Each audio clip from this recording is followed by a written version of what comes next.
the country looks different. The landscape of identity, of service, of purpose, of need looks a lot different right now. And it's going to continue to change rapidly. What humanity needs right now is changing. How are you evolving with the evolving world? And how is the way that you are going to share yourself or share your work evolving? And how can we start to take a little bite out of that now so that we can really sink our teeth into it when this next year arrives?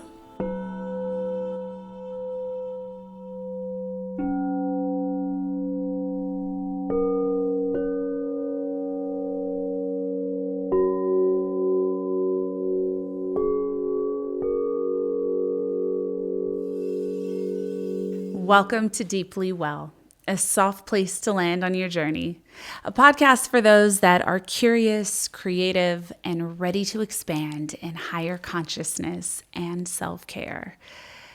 This is where we heal. This is where we transcend. Welcome back to the show. I am your host, Devi Brown.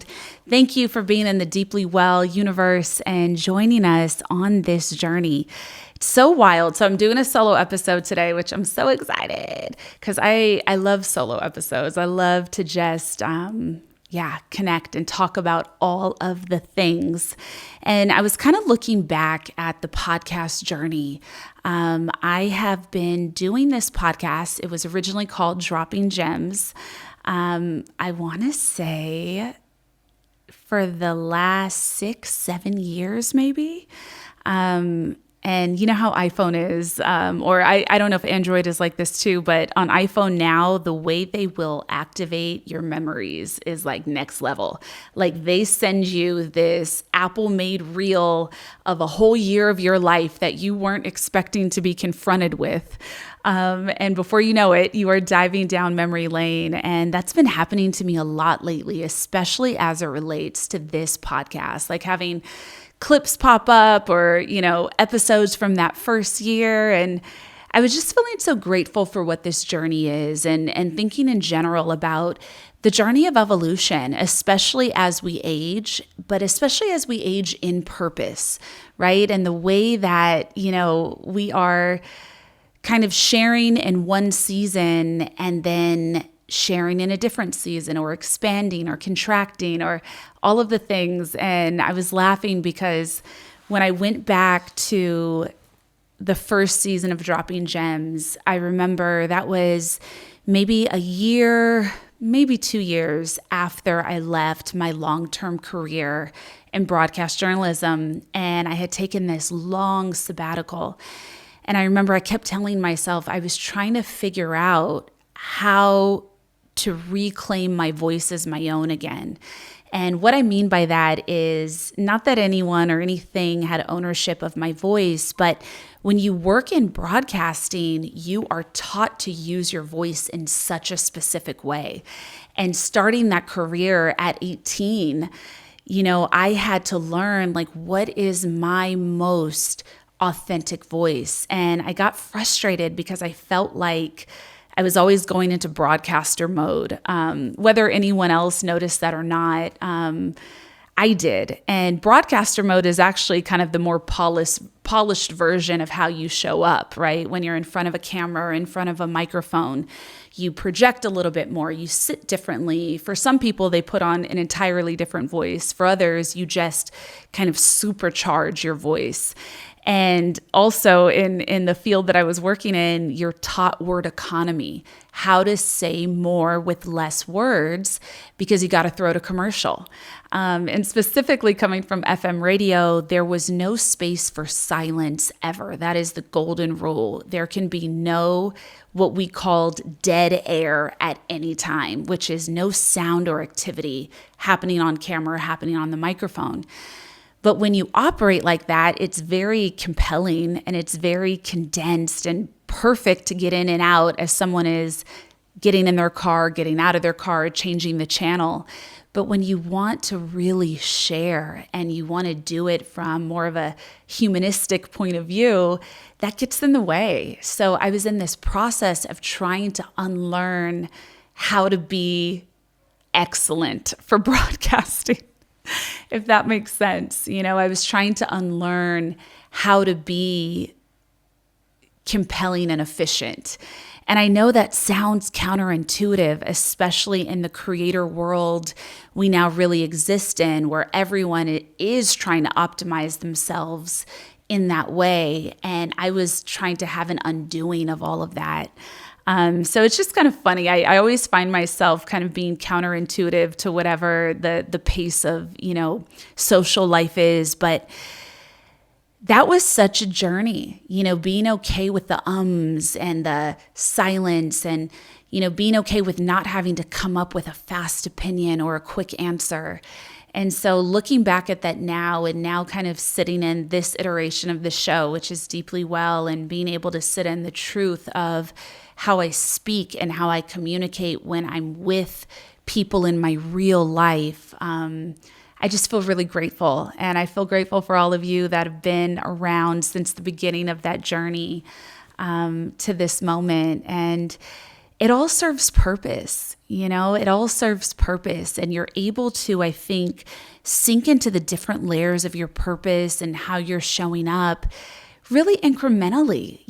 It's so developmental, and that's why none of us should be seeking perfection.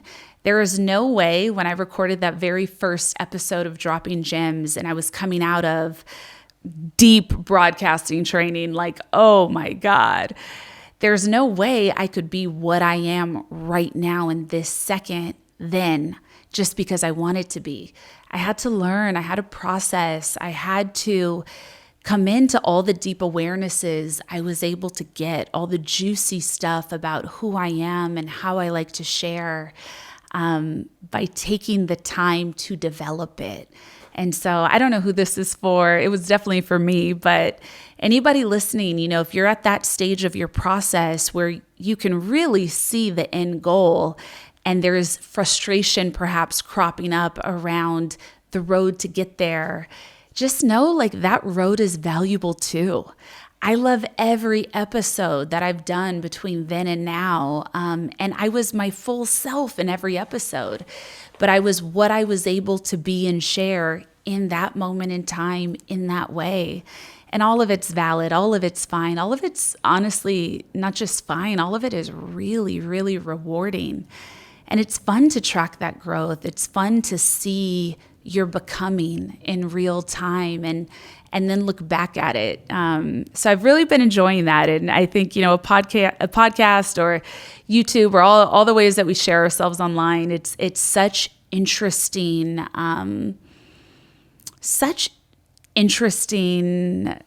information, information about ourselves.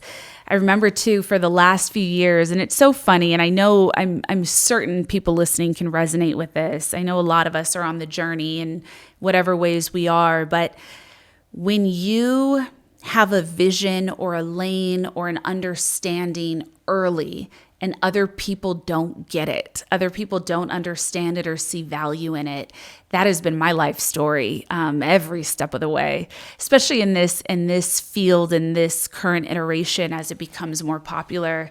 And it's just interesting sitting with that and coming to a place where it doesn't have to feel like a burden. I remember kind of feeling misunderstood, or when I first entered this, the world of service and meditation for just so many years. And I've talked about this before, I know, but for so many years, people didn't get it or see it as valuable or thought it was silly or weird that I was doing something like taking a sabbatical or putting down the badge of busy or, not making who I worked for my entire identity.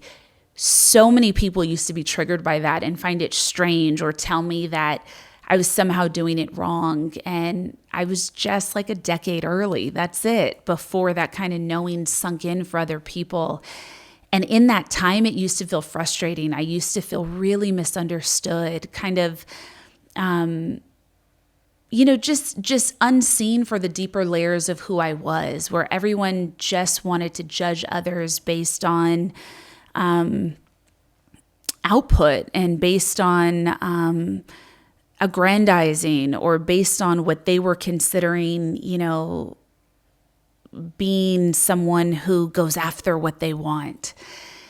And I knew for me, I had done that for a long time, and I was okay stopping that, and I was following what God told me to do. And, sometimes you do things a decade before it becomes popular, but how beautiful. And it doesn't matter at all. And the point is that you listen to your call and everyone else will listen to theirs when it comes, and they can all be different. But I was just feeling gratitude for that, because when I first started Deeply Well, and for many years up into right now, everyone wants to give you advice, and they tell you things like, oh, well, people's attention span is only 60 seconds, or, you shouldn't do anything over 2 minutes, or every episode should be 24 exact minutes because you lose people. And I'm like, but that's cool. I'm not doing it for popularity. I like long form content. I'm a little girl that was raised on PBS and NPR and KCET and KCRW here in LA. So I like that. And the things I make are for other people that like that are missing that in this new kind of popcorn atmosphere. And so I think I'm just having gratitude for life right now, and gratitude for the audience that has made their way with me down this road or have found this, and for whatever multitude of reasons resonate with it here. I appreciate that, deeply, deeply, deeply. And I just want to encourage everyone, you don't have to do what's popular while it's popular. It is so easy to follow popularity.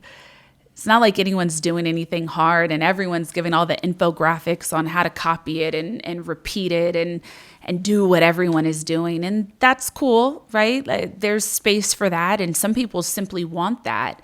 But if you don't, right? If you don't want that, if you want to do things in whatever way you feel you should do them, please do.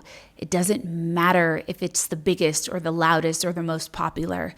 But if that is your goal, absolutely go about it in the way that you believe will best lead you there. But if that's not your goal, if your goal is to just create and share and grow the vision you have, as I share quite often, it's your life's work. It can take your whole life. You don't need everybody to find you. You just need the people who it's for to find you. And you can trust that you being yourself and doing it the way you feel led to will do exactly that. So I've been in sabbatical for the month of July. And I'm saying that kind of lightly because I have been working, but this was the first month in years that I didn't step foot on a plane even once.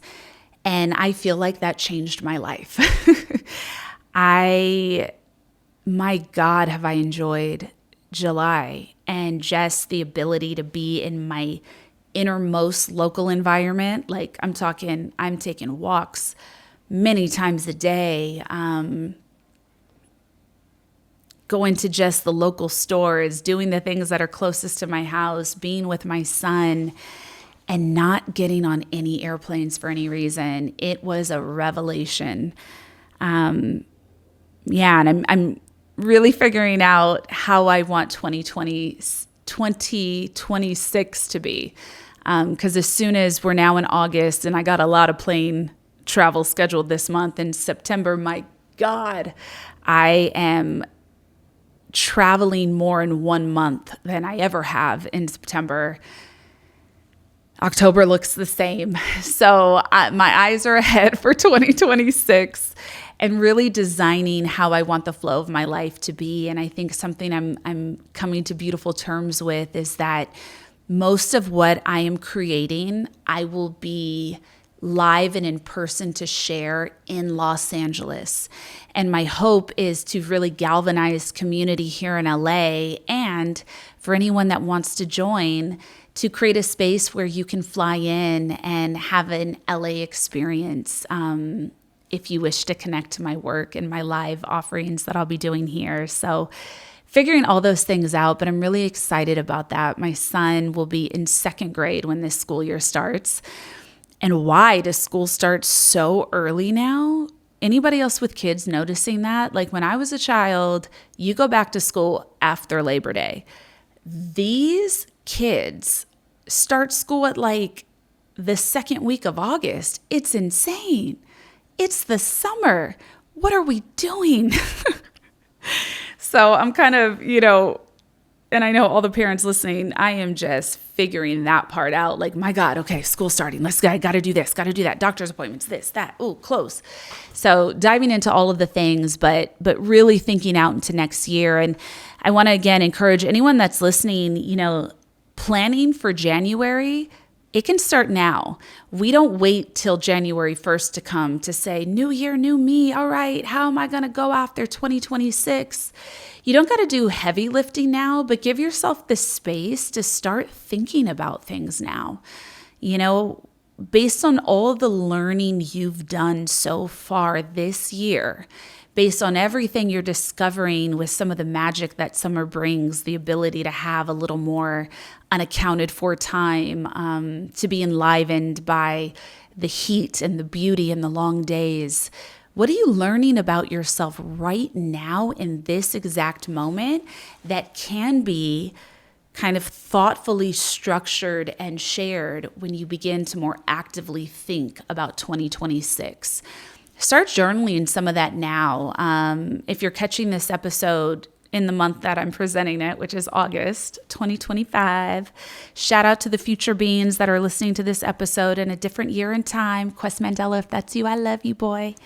But start thinking about now and kind of writing down and just creating some piles. How do you want to feel next year? How do you want to show up in your life? How do you want to show up personally in your private time? How do you want to show up for your family system if you're connected to one? How do you want to show up for your friends if you're connected to any? How do you want to show up in your work? Some of those thoughts can really beautifully start to seed right now in this moment with the energetic potential of summer and all of its ease that surrounds us. Fall kicks things up. We get more serious in the fall. We start to hunker down, get ready for winter. And then before we know it, we're in the thick of it waiting for spring again. This is how fast life happens for adults now. So use the leisure, energetic potential of how it feels in this summer to start planting those seeds now so that when you go back to review it as you get closer to the new year, it kind of has that space, it has that creativity, it has that energy. And you can also just refine it. You might find that everything is perfectly aligned and all you have to do is kind of pop it into place. Or you might find that there's a whole new vision entirely. But either way, it can be a really great kind of practice to dive into that now. So I wanted to also catch you all up on some things that we're working on. So I will be heading to Insight Timer this fall. Really excited. My amazing team at Devi Brown Wellbeing. We are getting all of those things ready. This has been like a really special summer of creativity. So if you have been missing doing daily meditation with me, if you have you're not able to catch me as often on the app, I am creating a space so that we can really dive into practice together starting this fall. And I'm so excited about that. I'm considering taking some writing to Substack. I'm not quite sure yet. I don't know if that medium is going to be a natural fit for me. We'll see. I'm playing around with some things, but I want to find more ways to just authentically share the work. And I think, and if you have been listening to me for a while or follow me on Instagram, you know that I really prioritize my natural life over my social media life. So I'm trying to find more ways to really share and serve that don't have to be revolved around social media for you to find, because I find more and more that I am going to be one of those people that is most likely going to be even more prioritizing natural life over content and creation for social media. I just love it here, and I love being in person. I'm a in-person person. I love real life groups of people. And I love one-on-one with people, and finding more ways to do that, to me, is my highest priority. So yeah, thinking about all those things personally, and I'm curious how everyone else is kind of feeling their flow and, what you're feeling, I think, pressured by and what you're feeling ease in. So if you're connecting to this episode, hit me up on the gram, hit me up in the comment section on YouTube if you're watching this episode. Also, shout out to YouTube because as you can see, we have figured out the lighting. I know that the way we've been doing the videos, I have been blending in with the background. This beige face has been blending into this yellow wall behind me. And so it hasn't looked as pristine as other clips, but I just want to be myself. So you're not going to get a full face of makeup and you're not going to get all the things, but you're going to get the work, baby. You're going to get these words, you're going to get the work. But if you're watching on YouTube, and I always share how much I love to see when you are on social media, you'll see that the lighting is kind of popping right now. So shout out to Jordan, shout out to Denisha, we in this thing. And I want to share too, for those that have been reading or listening to my new book, Living in Wisdom, thank you. I'm so grateful. I got my sales numbers back from my agent and I was shocked and amazed and just profoundly grateful for the thousands and thousands and thousands of you that have picked up a copy of Living in Wisdom. I'm just so grateful. I'm so grateful for all the ways people that have now been reading it and applying and practicing with it have been sharing with me. Been getting a lot of emails. I've been getting a lot of DMs. My deepest apologies for not always having the space and time to respond to everything that does come across my desk. But please know I am grateful for it. And I wanted to ask that if you've listened to my book on Audible, or you have bought my book on Amazon, or bought my book on Barnes & Noble and Books A Million, if you have this space in your life and you feel called, I would deeply appreciate you going and leaving a review. If you could leave 5 stars, if that's how you authentically feel, and if you can write a quick review, I would be so grateful. If the book is helping or changing or supporting you in any way in your life, I would be so grateful if you took just a few minutes to do that.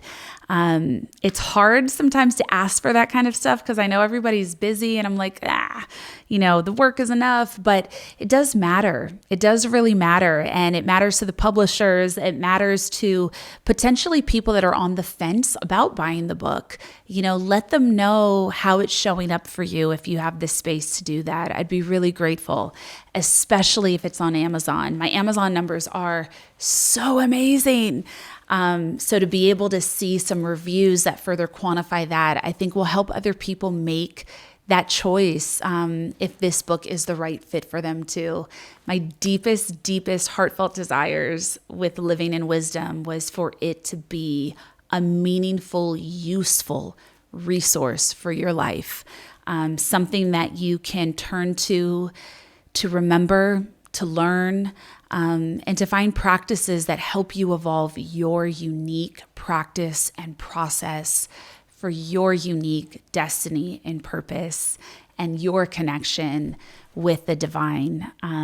So yeah, I would appreciate that. Audible too. If you're listening on Audible, I loved voicing that book. So much gratitude for that.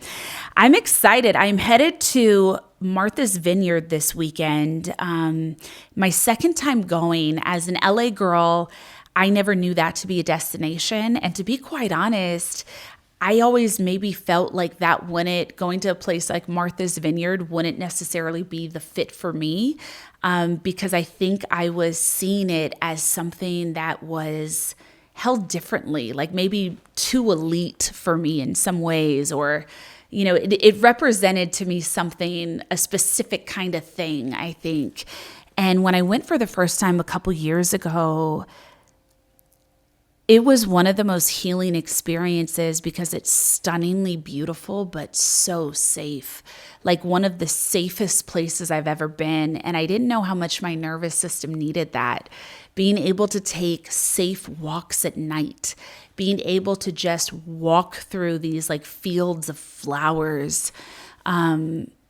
We all deserve beauty. We all deserve safety. We all deserve idyllic environments. And for some of us, it's not always the case that we can ever naturally be near any of that. And so even being able to find out the history of Martha's Vineyard and Edgartown and Oak Bluffs and the Inkwell, and I'm just like, wow, what a special place that so many families have been able to find refuge and beauty in. And so I'm headed there this week to teach meditation with this amazing organization called Leading Women to Find, which was founded by the amazing Deborah Lee. And I will be, doing meditation and some workshops, but also your girl will be frolicking because this has been a frolic sabbatical summer. So I can't wait to get inspired by the rest that I'll be able to experience there, by the ease, by the beauty, by the long walks, by the bike rides. And that is all I've wanted from summer. So excited to do that and can't wait to share some of that with you while I am there. So I did not even get to one of the things I had on my list to talk about today, but that will happen in another episode. Thank you all so much for joining me. My soul work for everyone listening to this episode, first and foremost, my soul work is, if you are listening to this episode in real time and it is summer for you, but also even if it's not, what is a way you can add a little more ease and beauty to this summer, even if just for a moment? How can you savor the end of this summer just for you? And also, I want you to start thinking about now for this soul work, what have you learned about yourself so far in the last 7 to 8 months of this year? And how can you, without pressurizing it, start getting some of that on paper? Start creating some structure of what the information that you have amassed, how can you start plugging it into the dreams you have for 2026?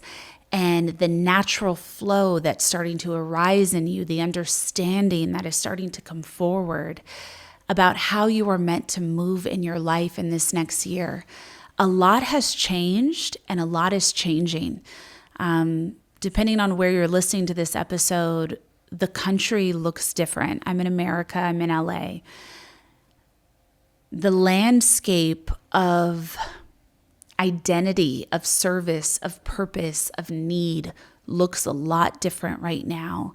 And it's going to continue to change rapidly. The job force, the workforce is changing. What humanity needs right now is changing. So depending on the industry that you're in, or depending on what you understand your greater purpose and life work to be, think about it from that lens. How are you evolving with the evolving world? And how is the way that you are going to share yourself or share your work evolving? And how can we start to take a little bite out of that now so that we can really sink our teeth into it when this next year arrives? Thank you so much for listening. Thank you for joining me on this journey. And it is always a deep joy and privilege and honor to be a companion with you on your journey. Catch you next week. This is Deeply Well. Thank you for listening. Namaste.